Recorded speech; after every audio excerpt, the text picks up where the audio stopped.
Chris, Hey, what's going on? not too much. How are you? I'm good. I'm curious, not to start out with something heavy here, but the documentary that came out this week about your brother and everything, has that added an extra layer of emotion to this fight week for you in any way? Uh, Not really. I think it was a good thing for us. It allowed me and my brother both to, become closer through the whole thing and be more open with each other. So I think it's a good thing. I think it was a good thing. It was almost like something that was always in the back of my mind that would bother me that we didn't talk about. Now, him doing the interview and the documentary coming out allowed us to talk about it, and it's better for our relationship. Did you watch it?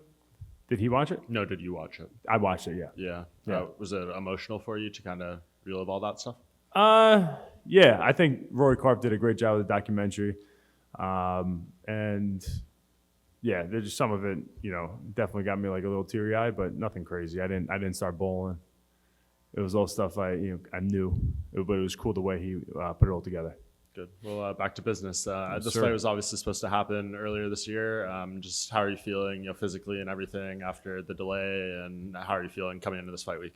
I feel great. I haven't gotten out of shape since my last fight in August. I just been in the gym, which really hasn't happened in a long time. Probably the last time it was like my Machida fight since I was in this type of shape. Just being in a new atmosphere, moving down to South Carolina and then being at new gyms and being around different people, different training partners, you put myself in uncomfortable situations, and that's how you grow. And for a long time, I was in very comfortable situations in my gym on Long Island, people I've been training with forever, pretty much me and my boy Volante, Sarah Longo. And so it's been good to get some different looks. And, for this camp, we had Anthony Smith come out for a week. I had Wonder Boy. I have two up-and-coming fighters who come from a Division I wrestling background, who are my size, some veterans of the sport are my size. So just a lot of good bodies, my weight or bigger. So I haven't had that in a long time. If you look at the Sarah Longo squad, it's a lot of smaller guys. We got a great squad. But as far as training partners for me, it was mostly Volante. Yeah, rematches are always interesting. You've had them before in your career and everything, but for the guy who wins and it's so many years later and everything, just what do you kind of feel about running this back with Uriah at this stage? I'm excited about it. I think it's a cool story that we fought so long ago on a local show and still are at the top in the UFC, the top promotion in the world, and we get to have a rematch. So I think it's cool. I know he's super motivated about it, to have a second chance at me, being that I was the first person to ever beat him, and then, obviously to finish him. It's a scar that's probably on him. So his excitement excites the crap out of me because I'm not just going to lay down for him. I am very, very prepared. And I'm looking to just create a resurgence in my career here.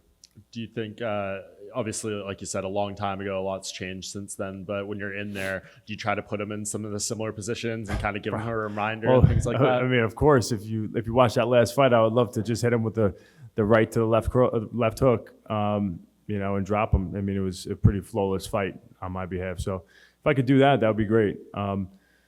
I think it's a similar fight as far as back then it was, his greatest chance of beating me was on the feet, and my greatest chance, what most people thought would be on the ground, but it just so happened that I knocked him out. I don't think in this world, in this lifetime, he's going to be taking me down and submitting me. So I think the same thing is at stake here, where there's danger on the feet, and I have to be prepared for that. But he has to be prepared for the same issue on the feet. And then as far as the ground, I think I'm just on a different level for sure.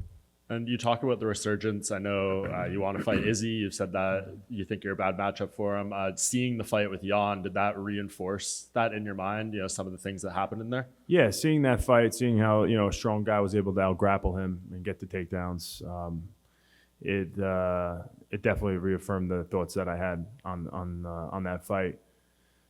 That being said, I got some work to do. I got Uriah Hall. I don't expect to be fighting Adesanya next. I do know I'm a bad matchup for him. I think it's a fight that when I'm able to prove it to everybody, people are going to want to see. And last thing from me, obviously, you know Aljamain Sterling very well. I'm just curious to know your thoughts on just where he is right now, the feedback he's gotten from winning the title and, the fallout of everything that's happened with him. Well, it's unfair the treatment he's got for sure. As far as he did nothing wrong in that fight. He was losing the fight. There's no question about it. He's going to be the first one to tell you. But he didn't stop marching forward. His will to win never wavered. And it's Jan's issue that he decided to knee him while he was down. That's something that he should be getting a lot of backlash for. But really, it turned on Aljamain.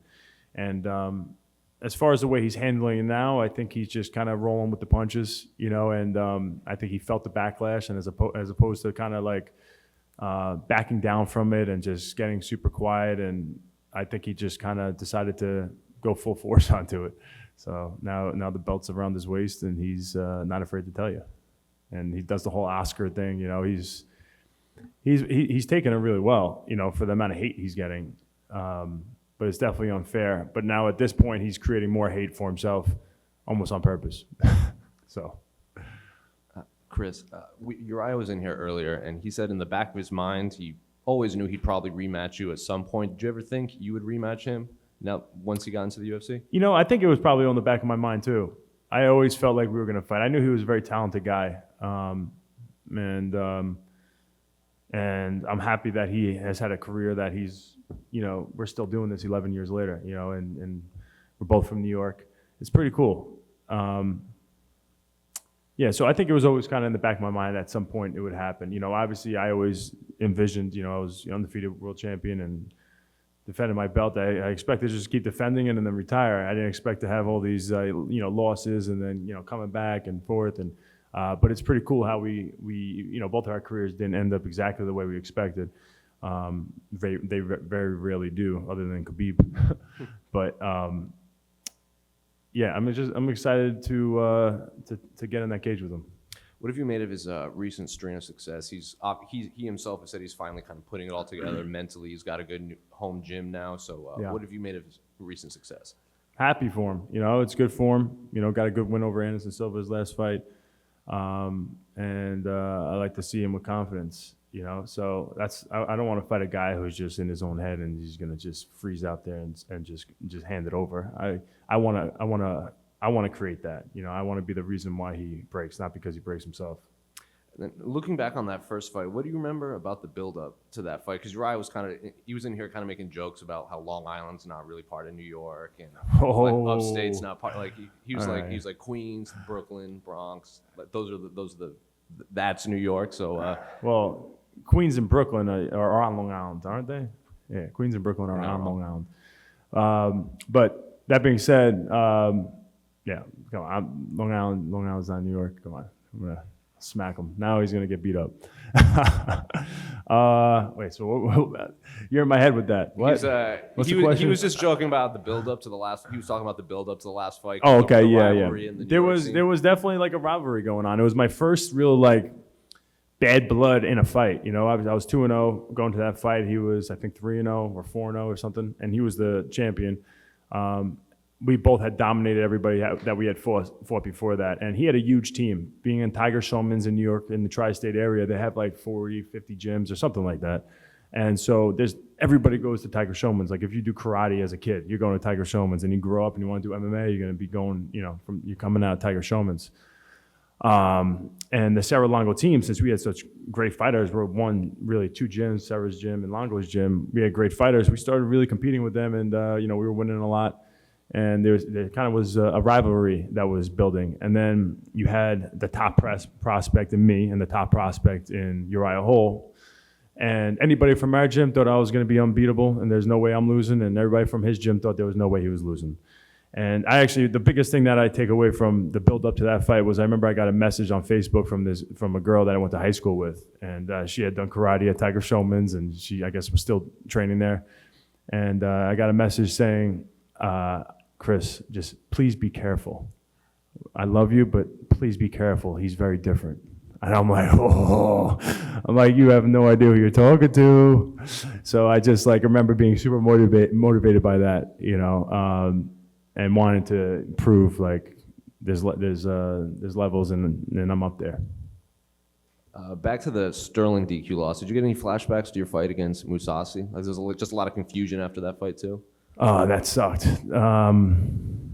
I didn't really have any flashbacks to that. It just the kneeing when someone's down thing is just it's so different everywhere. You know, a lot of times I don't even know what it's going to be for the show. I'm not even sure. I got to ask. But sometimes, like so, when I fought Mousasi, it was the first time that you had to have not just both hands down, but your palms down as well. And so that's hard to like decipher what's going on in that fight in that moment. You know, when you're you know you're tired and the pressure's on, it's hard to figure out you know who's up, what's up and what's down.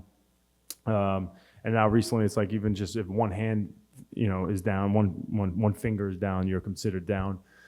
So as crazy as it sounds to most people, in the heat of the moment, it really is sometimes a confusing situation. That's why you really want to kind of fall to being more conservative there. You don't want to just knee, you know. And the Aljamain thing was very blatant. You know, Mousasi, when he kneed me, he picked I had my palms actually flat down on the mat, and when he kneed me, he actually pulled me up a little bit. So my palms now came, my fingers were all down, but my palms were down. So the ref thought it was illegal. He told me it was illegal, take my time, and I thought it was illegal too.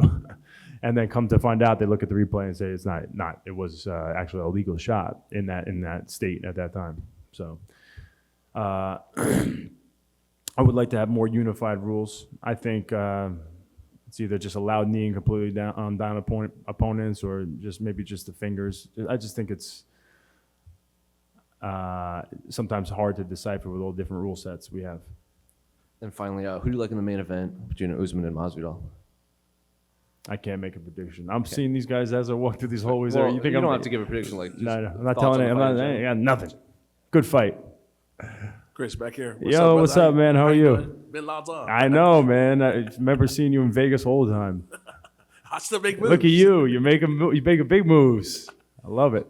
So at this stage of your career, how big of a deal would it be to get a shot and get back to Adesanya and get back on that big stage with all you've been through? Yeah, it would mean so much. I think it would be a great story for me, and it would end my career on a great note. I think I have all the potential in the world. I just have to do the right things. And for a long time, I got away from working the way I should be working. I wasn't in the gym all the time. I was cutting a lot of corners as opposed to as far as instead of doing as much work as possible, I was always looking to do as little work as possible, and it was working for me for a couple of the fights that I was winning. So it kind of gave positive reinforcement to some bad habits. I think even with the move, getting out of my environment that I was so accustomed to and comfortable with, and like the habits I had, even just moving, I think allowed me to kind of get back to falling in love with the sport again. Just being in the gym to learn, and I haven't left the gym. I've been in the gym nonstop, and that hasn't happened since probably, like I said, like before my Machida fight was the last time I was doing that. And even for my Vettori fight, that's when I started really like kind of slacking off with my training. So how much would you say you have left in the tank? Because a lot of these youngsters look at you as the old guard, like with Anderson and Machida and them, when you're like right in the middle. Yeah, I mean, I look good, and I look good. I move good, and you see me in the gym, I look good. I'm going to look good on Saturday night, and I think my work will speak for itself. I'm not trying to retire you, but looking back on your career, do you think you have done enough to be a UFC Hall of Famer with all you've done so far up to this point in your career? Yes, absolutely. I mean, I won the belt, and I defended it 3 times for some of the greatest of all times.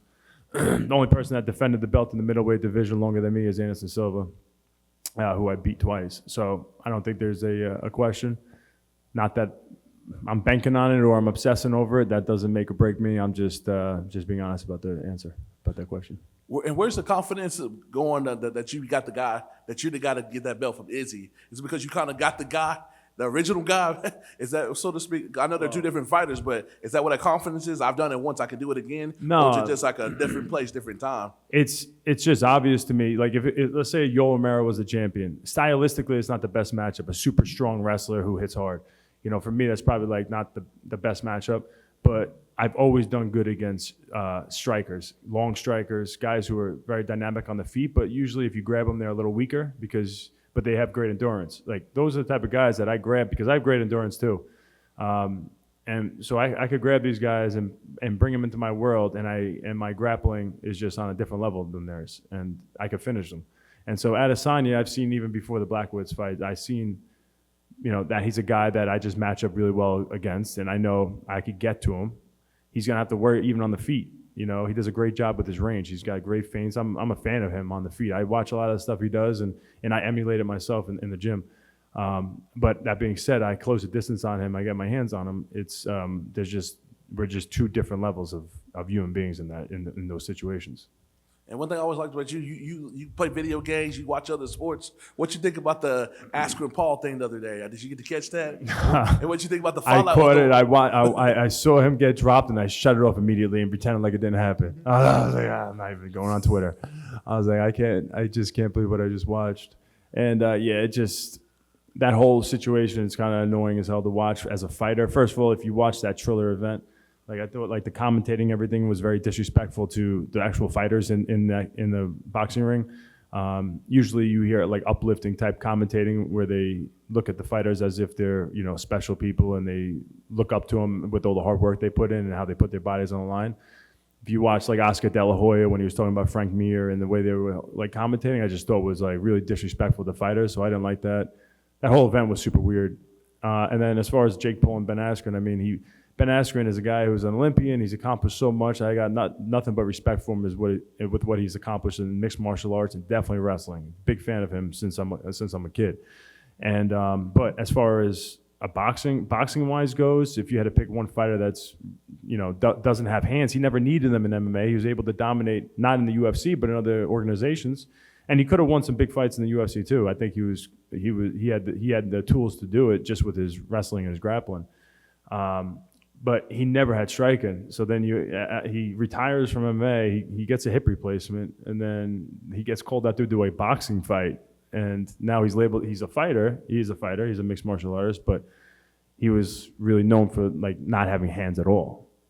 And so now you got Jake Paul with his elevated ego and his whole squad calling out MMA guys. I'm just like, someone needs to put an end to this. My question, would you be that guy? And with all the craziness, the disrespect on the play-by-play, would you do it for the money? That's 1.3 billion buys.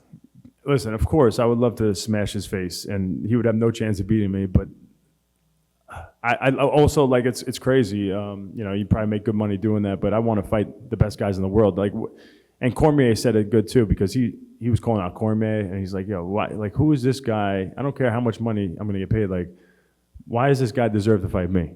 What has he done to fight me? And you don't want to be like an egomaniac, but really, like, the guy hasn't earned anything, So on the other side of the token, I don't want to give him that opportunity.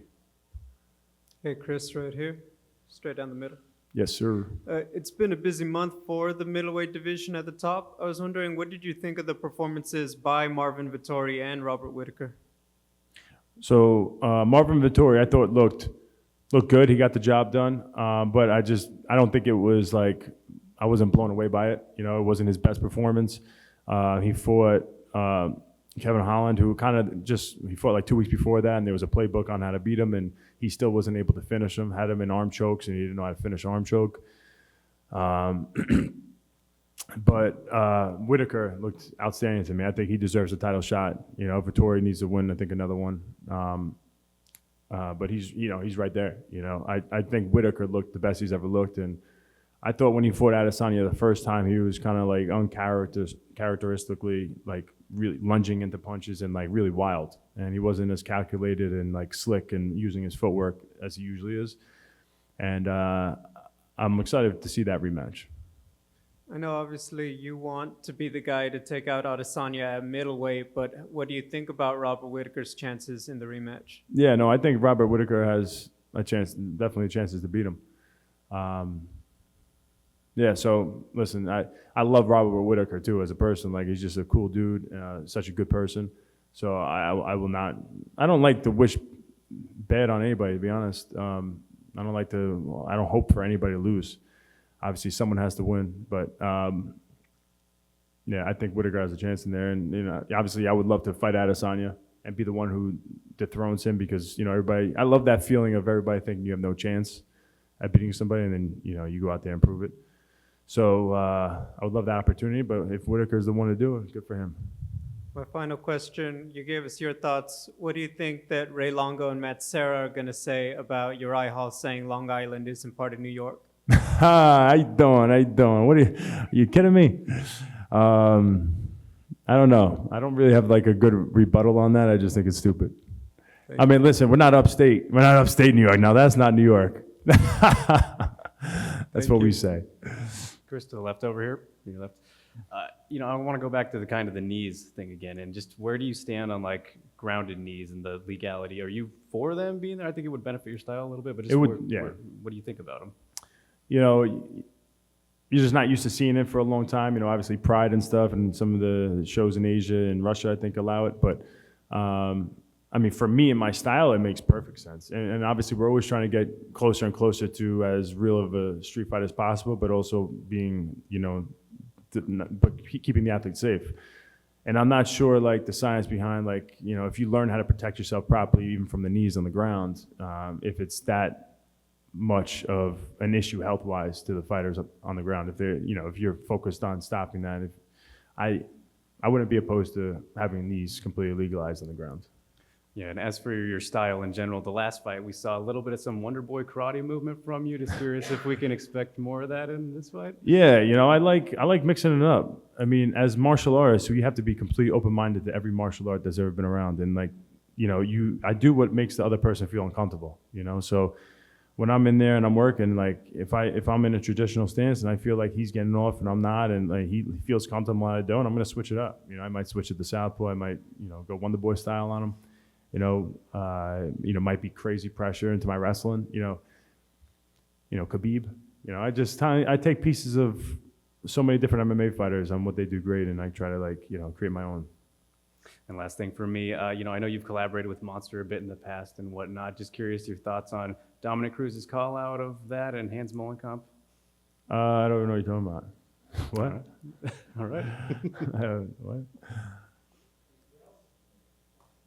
Yeah, Chris, so your last fight ended a 2-fight losing streak for you. What contributed to your success against Amari, and how would that translate into this fight? See, I think that fight, Ariel Hawani said it, I think it makes sense. I think that one's going to age well. I think Amari is a really tough guy, a tough outing for anybody. Big, strong wrestler from Dagestan, good grappler, and just he's tough. He doesn't give up. And you could see in his last fight, he dominated a tough kid. That fight was just a battle of wills. That it came down to that third round, and I was able to outwill him and get good positioning. And that fight, really, the biggest takeaway for me was how exhausted I was for about 40 minutes after that fight. I was just just on a whole nother level of tired, and I don't ever want to be like that again. So I really, going into that fight, that was really strong during the COVID times, and I was in New York and training, and my partners and everything. It was just really wasn't ideal, so I didn't get the best work in, and it hurt me in that fight. Thank God I got the win, but I wasn't where I wanted to be. Cardio-wise, so this camp, it wasn't even just during this camp. It's been literally since then. I've been focused on staying in shape and getting in better and better shape. And last one from me. Assuming you have a victory on Saturday night, what do you think is next for you? What do you want to get to that title shot against Adesanya?